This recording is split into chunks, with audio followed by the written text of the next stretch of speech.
Hello guys, Basement Breakdown here. All right, we got a good fight night. We got UFC London coming up.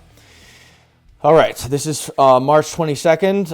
It's going to be at a weird time, so I'm going to have to make myself available to watch this. It's not really, it's going to be on a Saturday, so, we'll see. But I'm hoping to watch this card with my friends. This is going to be this is a fun card to watch. I'm actually very excited for this. I don't think they're going to add anything to it, but yeah, let's talk about it. Alonzo Menifield was supposed to fight Umar Sy. I'm not sure if they canceled that fight because they put him on the UFC Seattle fight card, and he actually, he went to a decision with the guy who he fought, and that was a good tit-for-tat fight, so he probably needs some time to recover. But we have Nathan Fletcher versus Calone Loran. Yeah, we have the hometown native Nathan Fletcher, who I'm going to go with for this fight. I like Nathan Fletcher. He's cool. His last fight was against Zygmantas Ramaska, and that was his only fight in the UFC. So what better card to put him on than UFC London? And the latter, Calone, is... I don't think he fought. He fought in 2024 against Jake Hadley, where he lost a decision to him. And he fought against Angel Pacheco, who fucking sucks, so yeah. And then he lost to Taylor Lupilius in 2023. I'm going to go with our hometown native. Well, I'm not British. I'm Canadian, guys. Commonwealth and such. But we're going to go with Nathan Fletcher. I think he's going to win this fight. I think he's probably going to win a decision. I think it's going to be a 29-28 decision for Nathan Fletcher. Now moving up the card, we got Shauna Bannon versus Pooja Tomar. Okay, so we have our first and only Indian UFC female fighter. The Indians aren't very good in the UFC. Our last guy, I forget what his name is, but he got fucking flatlined against whoever he fought. I don't know. Josh Quinlan, I think, is who he fought. But yeah, he came out and he got fucked up. So I hope Pooja does a little bit better. Yeah, Shauna Benon fought Alice Ardeline, and that's her only fight in the UFC. Her nickname's Mama B. Yeah, man. And then Pooja, has she fought anybody? Yeah, she beat Rayon Dos Santos in her fight, who's kind of hot. Yeah, it's always tough with these ones.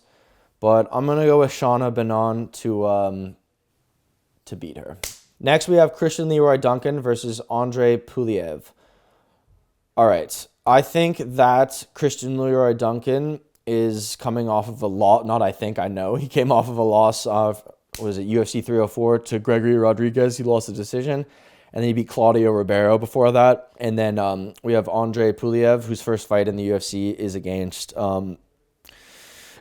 Christian Leroy Duncan. I like Christian Leroy Duncan. The guy who's fighting is a Russian, so you always have to take that into account when making these decisions. I'm gonna go against Christian Leroy Duncan for this fight, guys. Sorry, I think I'm gonna go with Andre for this fight. I think he's gonna win a decision, unfortunately, or a submission. Now we have Marcin Tybura versus Mick Parkin. This is a cool matchup. I like this matchup. Marcin Tybura stayed afloat.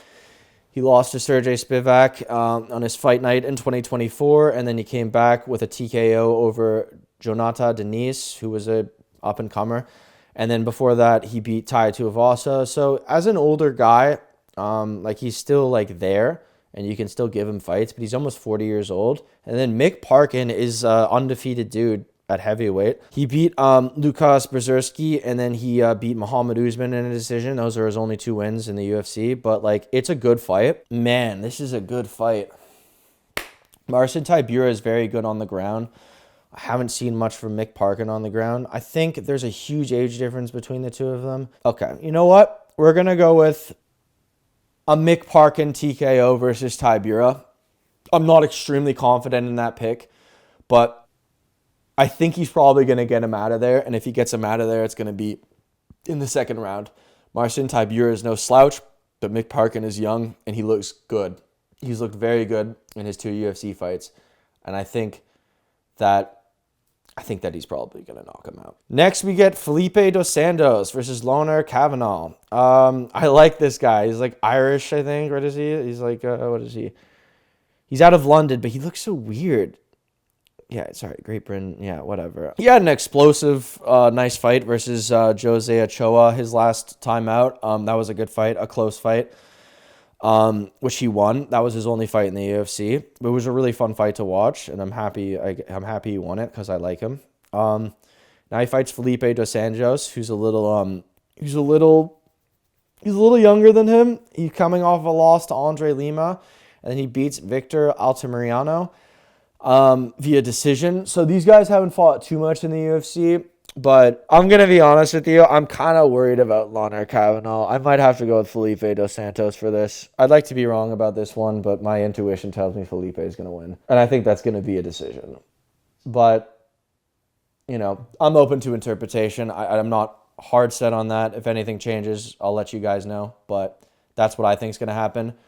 Next, we have Jai Herbert fighting Chris Padilla. I like Jai Herbert a lot. He gave Ilia Topuria probably one of the hardest rounds of his life, which was crazy. I thought he might get him out of there, actually. So I really like him. He's got great dimensions for a guy. He also fought Fares Ziam back in 2023. I think in my last... I was mentioning before when I was talking about UFC 313, Rafael Fiziev and who I think he should fight next. And I think I didn't mention this, but one of the guys who you could give him, who's outside the rankings, who has a lot of steam, is Fares Ziam. I think that could be a really cool fight for Rafael Fiziev. So that's something to consider if they don't announce anything at the time. I'd also like to just say quickly that seemingly Beneil Dariush has leaked some news that Max Holloway, Dustin Poirier 3 is in the works. I don't know what the validity of that is. A lot of people think that they probably shouldn't fight for a third time. I'm sorry to pause in between this, but I would just like to make this comment that they should fight for a third time, that they shouldn't. To be honest with you, if you remember, Max Holloway fights Volk 3 times, and he didn't win any of those matchups. I did think that he won the second fight, and I think that you could make an argument for Max Holloway winning the second fight with Dustin Poirier. So I think that sometime warrants a third matchup between some of the guys. Like, you can give them a third match if it isn't a complete fucking annihilation. I'd actually not hate to see a Max Holloway versus Dustin Poirier 3, because he's a lot more, like, he looks like, after that win versus Justin Gaethje, like, he looks more like a natural lightweight, and it's been a while since he fought Dustin Poirier. So I think we could really see a different matchup this time around. So I think if that is true, that's kind of cool.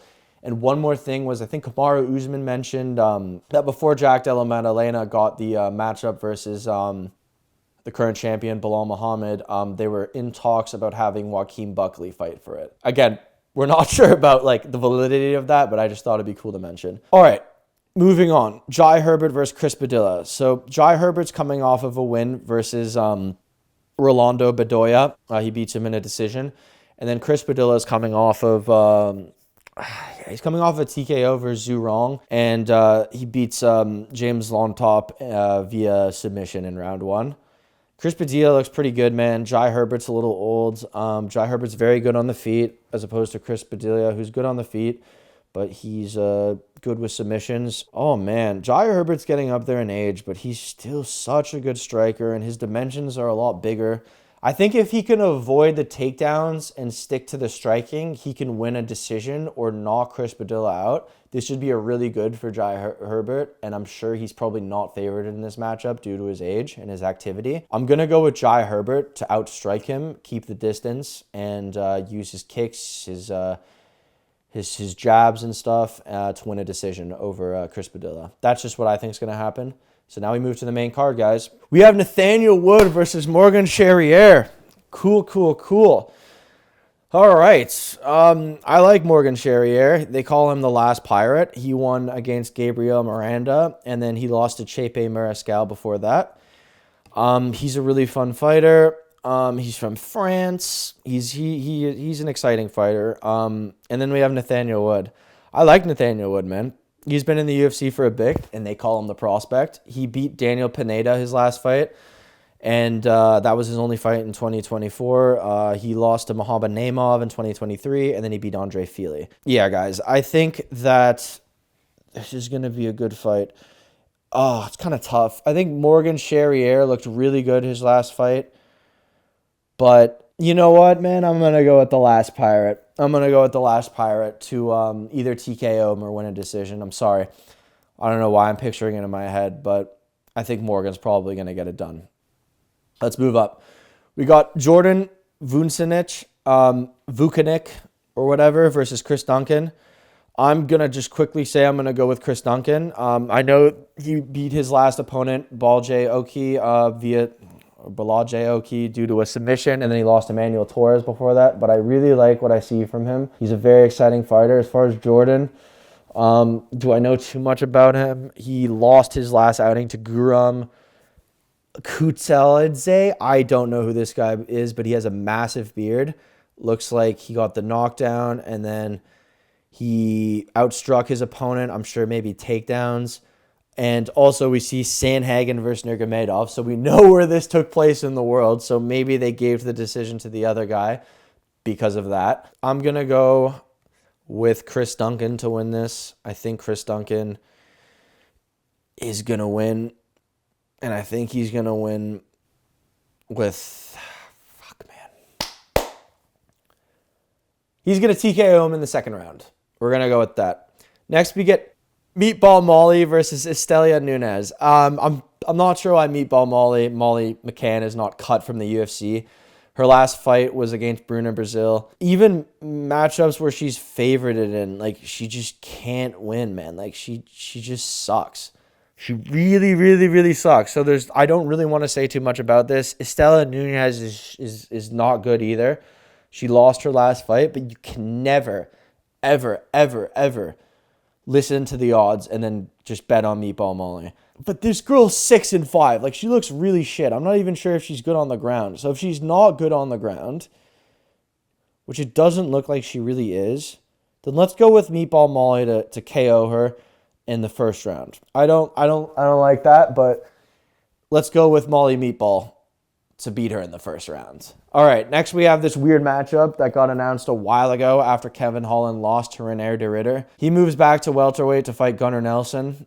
Gunnar Nelson hasn't fought in a while. He's a big ground guy. He's been in the UFC for a while, but he hasn't fought in like a year. And then the fight before that, he beats Bam Bam Brian Barberena for his last fight before he got cut from the UFC. Yeah, guys, I'm going to be honest with you. It's just like with Kevin Holland, we have seen him lose these matchups to all these ground guys, like Roman Delitier, René de Ridder. Like, he doesn't do well with guys on the ground. He really doesn't, unless you want to talk about Michael Chiesa. He only beats up bums. So, yeah, man, like, I know Gunnar Nelson's old and he hasn't fought in a while, and I could see Kevin Holland because of the dimensions. Like, Gunnar Nelson is way shorter than him. So, Kevin Holland's going to be able to get to him much easier.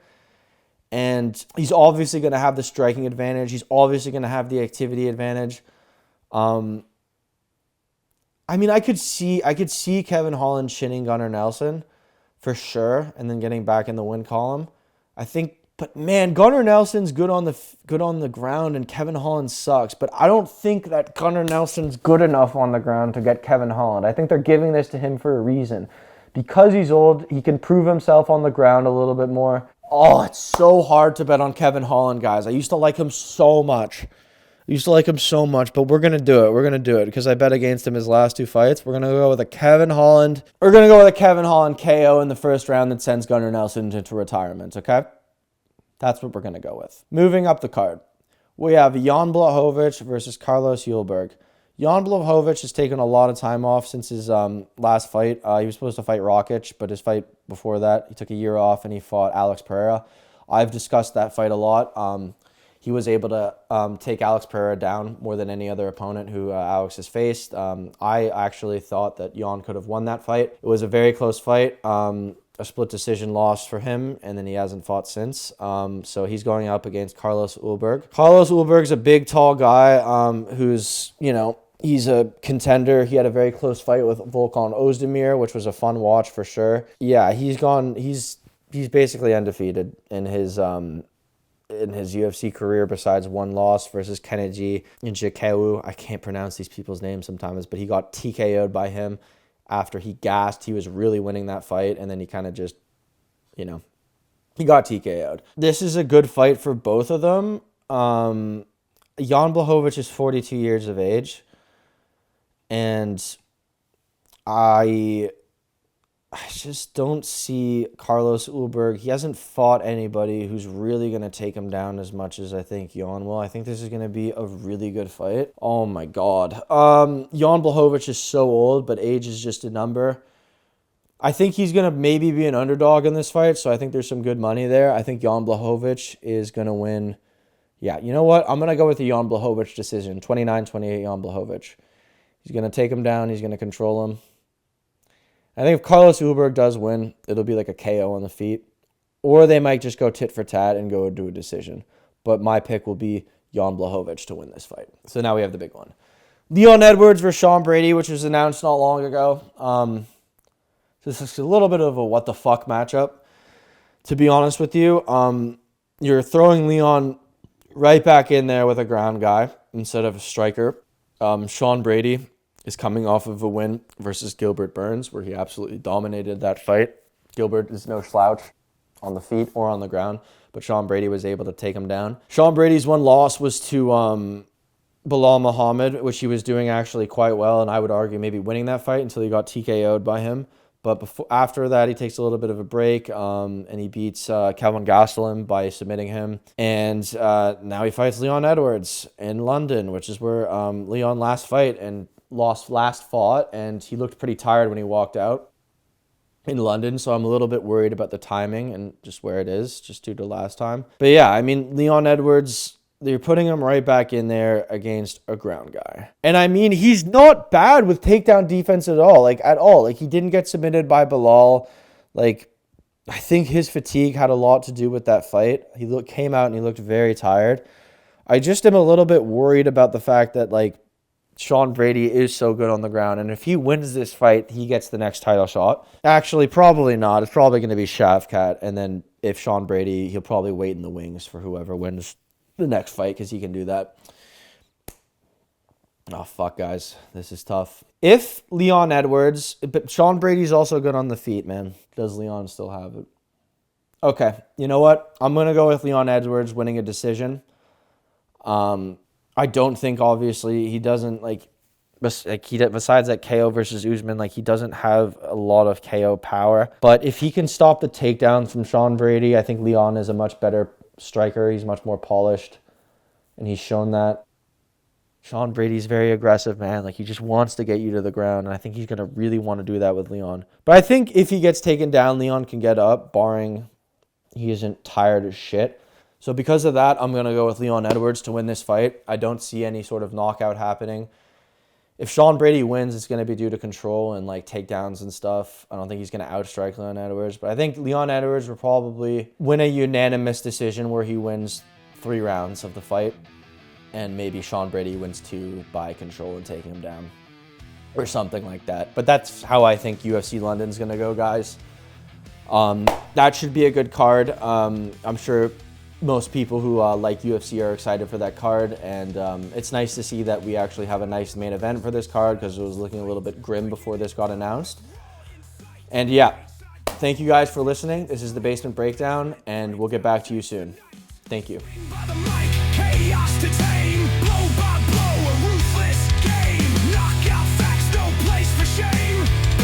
Breakdown!